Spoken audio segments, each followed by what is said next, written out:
숙명여고 친구들 안녕하세요. 다원에서 숙명여고 국어 전담하고 있는 정하영 선생님입니다.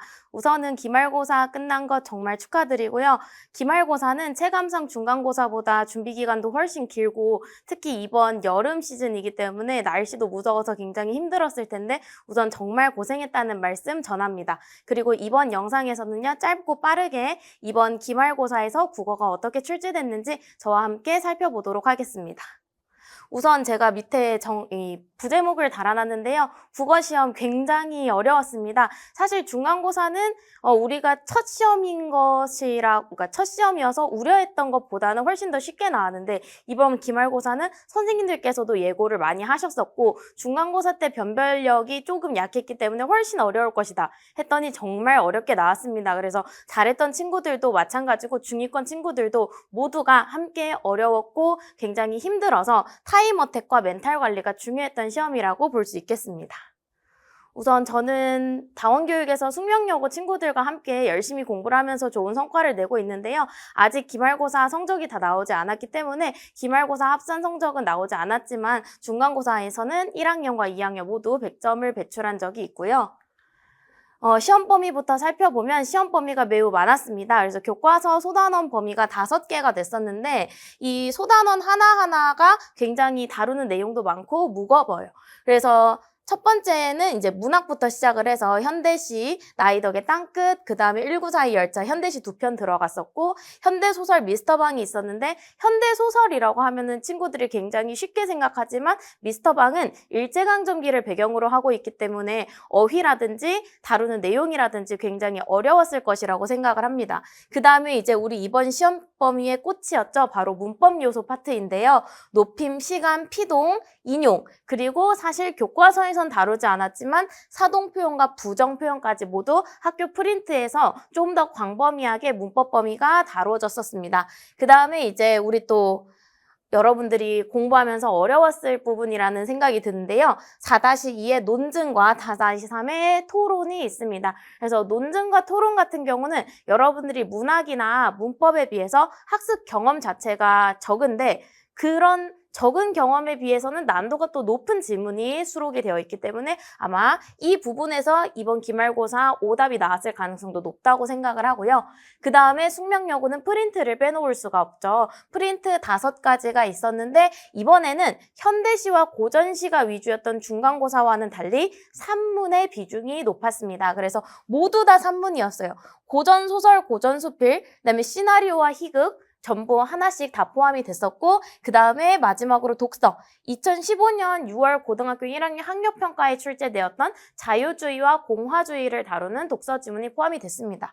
그리고 나서 마지막으로 이제 교과서 3, 4단원에 해당하는 어휘까지 여기 지금 화면에 보이시는 게 우리 여러분들이 이번 기말고사 때 잘 준비를 하고 숙지했어야 하는 내용인데요. 굉장히 많죠. 그리고 또 한 가지의 특징이 있다면 문학의 모든 영역, 모든 갈래가 다 출제가 되었습니다.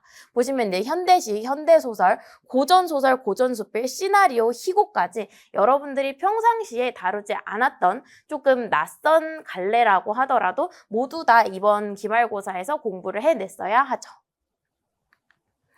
그다음에 이제 출제 비율 같은 경우는 문항 수는 달라지지 않았습니다. 객관식 총 30문항이었고 문학이 가장 많이 출제된 13문항, 문법이 그 다음으로 많이 출제된 6문항. 그래서 문학과 문법이 총 30문항 중에 19문항이니까 사실상 대부분을 차지했다고 보면 되고 독서와 화법, 어휘가 각각 5, 셋, 셋 이렇게 출제가 되었는데 사실 이번 시험 범위에서는 독서 파트도 화법 파트도 적은 비중에 비해서 마냥 쉽지만은 않았다. 굉장히 까다롭게 출제됐다라고 볼 수 있습니다.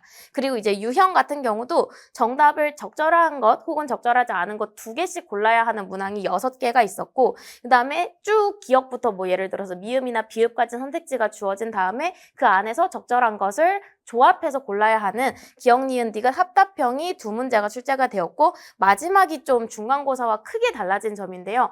보기가 제시된 문항이 무려 30문항 중에 17문항으로 이번 시험은 텍스트를 읽는 것 자체에 대한 부담이 매우 컸다. 그래서 특히 이 국어 중위권 친구들 같은 경우는 글을 하나하나 읽고 이 문장이 어떤 의미로 해석을 해야 하는지 좀 끊어가면서 읽다 보면 시간이 오래 걸리는 경우가 있는데요. 그 부분이 좀 어려웠을 것으로 보입니다.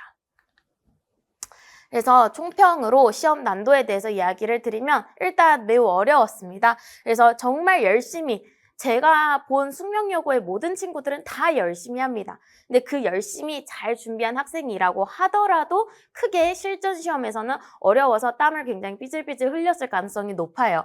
특히 이 시험 같은 문항, 같은 난도라고 하더라도 시험지에 배치를 어떻게 하느냐에 따라서 학생들의 체감 난도가 크게 달라지는데 이번에는 1번부터 16번까지 1번 딱 펼치자마자 토론이 길게 나옵니다.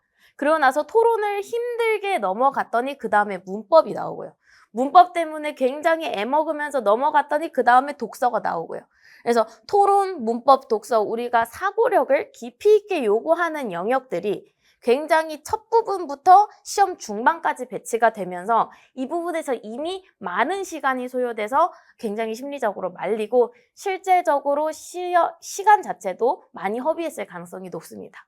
그래서 문학, 문법 모두 다 난이도 상이었고요. 특히 문학 같은 경우는 보기를 활용한 수능형 출제가 아주 중심적이었고 문법 같은 경우는 단순 암기를 넘어서서 우리가 지금 고등학교 1학년 문법을 배우지만 그 고1 문법 이상의 중3, 중2, 중1 이제까지 배웠던 중등 문법과 그리고 조금 더 심화된 추가 문법 개념까지 모두 종합적으로 문법 자체를 그냥 잘하는 학생이 잘 풀 수 있는 유형들이 출제가 되었습니다. 그래서 그 외에도 난이도가 쉽지만은 않았는데 사실 앞부분에서 굉장히 어려웠기 때문에 지금 차분하게 시험이 모두 끝나고 집에서 이 문제 왜 틀렸지 하고 풀어보면은 헐 답이 이거였네 라고 쉽게 맞출 수 있는 문제도 이 당시 실제 시험에서는 훨씬 더 어렵게 느껴졌을 것이다. 그래서 제가 시험지를 친구들로부터 이제 사진으로 받아보자마자 아 우리 애들 진짜 어려웠겠다라는 생각이 들어서 걱정이 됐었어요. 그래서 결국 이런 시험 속에서도 어쨌든 고득점을 하기 위해선 어떻게 해야 되느냐. 긴 텍스트를 처음부터 끝까지 다 읽으려고 하면 안 됩니다. 다 읽으면 일단 시간도 부족하고요. 그 안에서 분명히 다른 함정에 빠질 가능성이 높은데 정답인 건 정답대로, 오답인 건 오답대로 딱 분명한 포인트가 있습니다.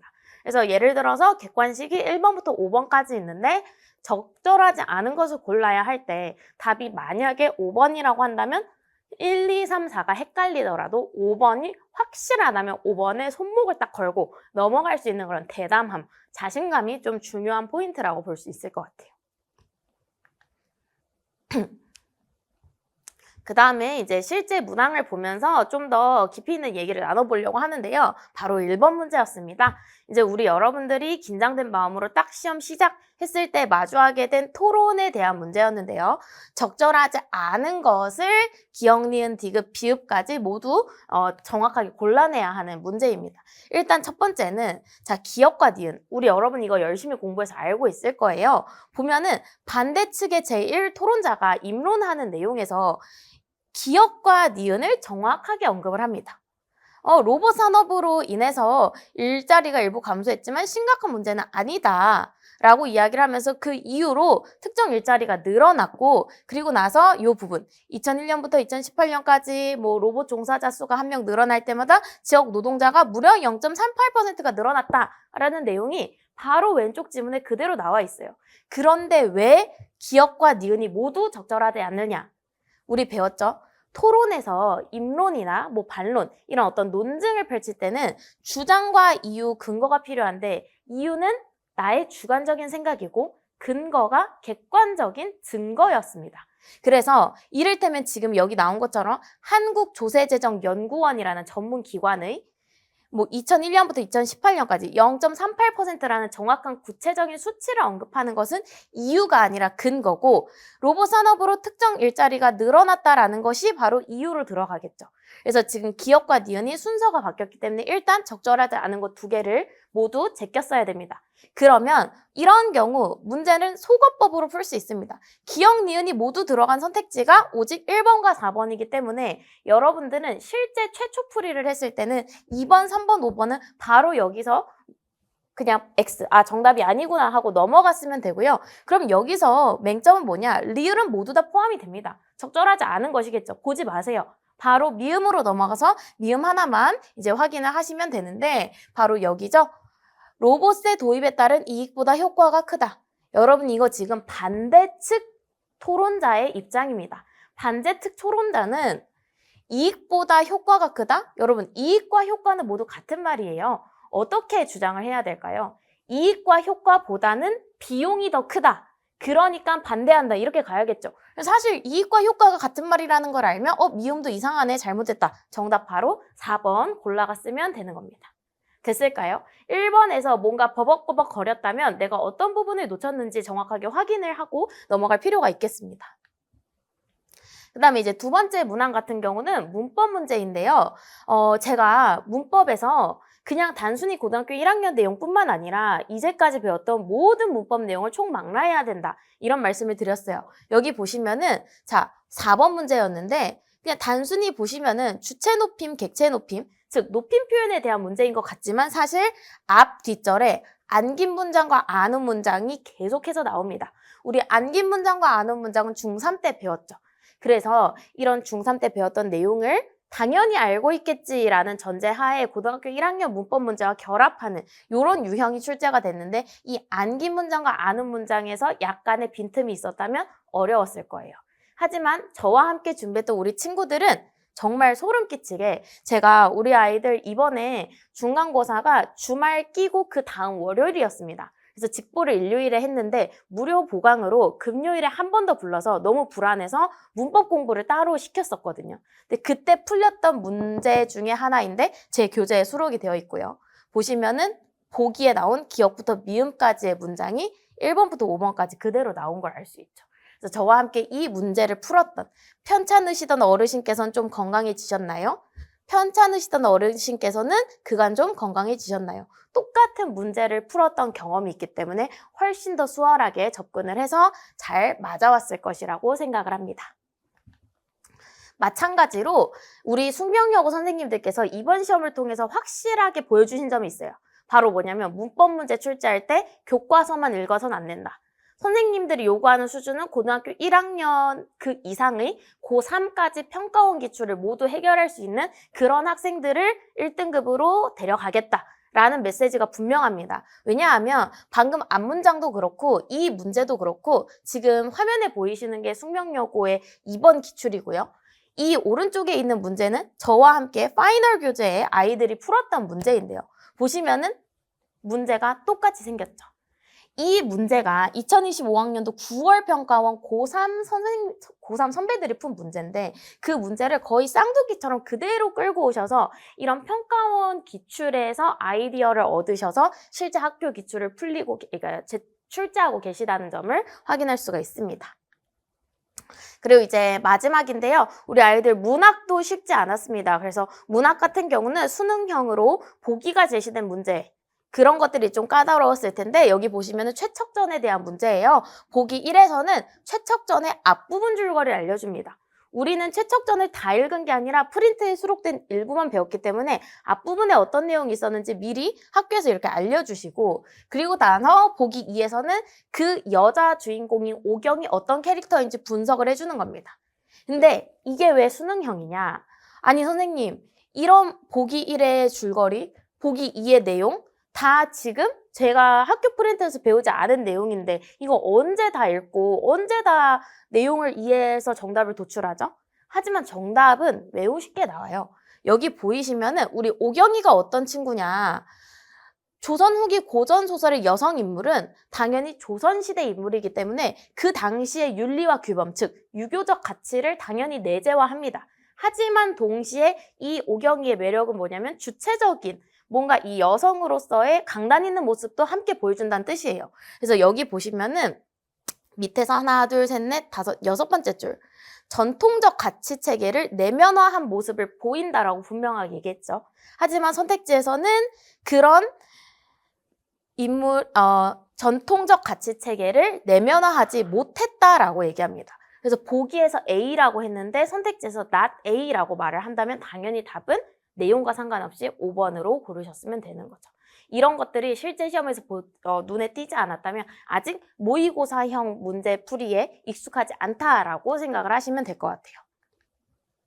그래서 예상 등급컷은 굉장히 보수적으로 잡았습니다. 사실 지금 대부분의 친구들이 시험을 굉장히 망쳤다고 속상해하고 있는데 아직 정확한 점수가 나오지 않았기 때문에 여러분 너무 섣부른 판단으로 실망하기는 좀 이른 것 같고요. 그래도 우리 친구들 잘하기 때문에 일단 1등급은 객관식 2개 정도 틀린 90 초반까지는 안정적일 거라고 생각을 하고 그 다음에 한 4개에서 5개 틀린 2등급 80점 중반까지도 2등급을 무난하게 받지 않을까라고 하는 것이 저의 추측입니다.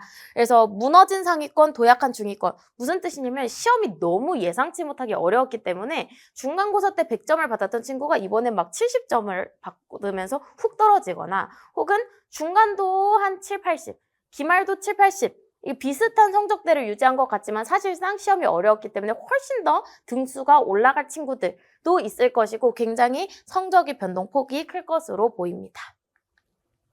그래서 지금 이 시험을 통해서 여러분들이 가져야 하는 마인드는 뭐냐면 여름방학 때 열심히 하자예요. 여름방학을 어떻게 열심히 해야 2학기를 잘 준비할 수 있을까? 무조건 문법입니다.